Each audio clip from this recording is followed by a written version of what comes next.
गुरु का स्थान। एक राजा था, उसे पढ़ने लिखने का बहुत शौक था। एक बार उसने मंत्री परिषद के माध्यम से अपने लिए एक शिक्षक की व्यवस्था की। शिक्षक राजा को पढ़ाने के लिए आने लगा। राजा को शिक्षा ग्रहण करते हुए कई महीने बीत गए, मगर राजा को कोई लाभ नहीं हुआ। गुरु तो रोज खूब मेहनत करता था, परंतु राजा को शिक्षा का कोई फायदा नहीं हो रहा था। राजा बड़ा परेशान। गुरु की प्रतिभा और योग्यता पर सवाल उठाना भी गलत था, क्योंकि वो एक बहुत ही प्रसिद्ध और योग्य गुरु थे। आखिर में एक दिन रानी ने राजा को सलाह दी कि राजन, आप इस सवाल का जवाब गुरुजी से ही पूछ कर देखिए। राजा ने एक दिन हिम्मत करके गुरुजी के सामने अपनी जिज्ञासा रखी।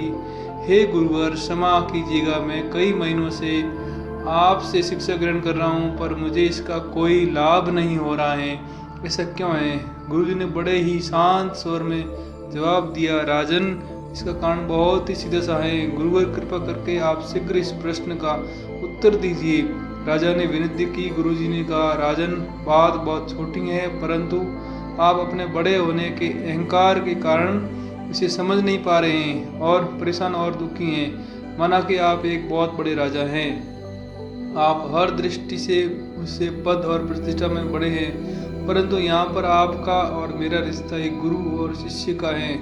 गुरु होने के नाते मेरा स्थान आपसे उच्च होना चाहिए, परंतु आप स्वयं ऊंचे सिंहासन पर बैठते हैं और मुझे अपने से नीचे के आसन पर बिठाते हैं। बस यही एक कारण है जिससे आपको न तो कोई शिक्षा प्राप्त हो रही है, न ही कोई ज्ञान मिल रहा है। आपके राजा होने के कारण मैं आपसे यह बात नहीं कह पा रहा था। कल से अगर आप मुझे ऊंचे आसन पर बैठाएं और स्वयं नीचे बैठें तो कोई कारण नहीं कि आप शिक्षा प्राप्त न कर पाएं। राजा की समझ में सारी बात आ गई और उसने तुरंत अपनी गलती को स्वीकारा और गुरुवर से उच्च शिक्षा प्राप्त की। तो मित्रों, इस छोटी सी कहानी का सार ये है कि हम रिश्ते, नाते, पद या धन, वैभव, किसी में भी कितने भी बड़े क्यों न हो, हम अगर अपने गुरु को उसका उचित स्थान नहीं देते हैं तो हमारा भला होना मुश्किल है। और यहाँ स्थान का अर्थ सिर्फ ऊंचा या नीचा बैठने से नहीं है, इसका सही अर्थ है कि हम अपने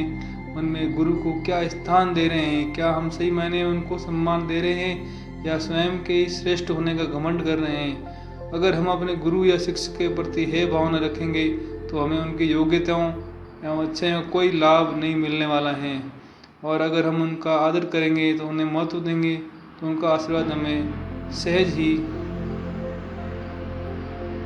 प्राप्त होगा।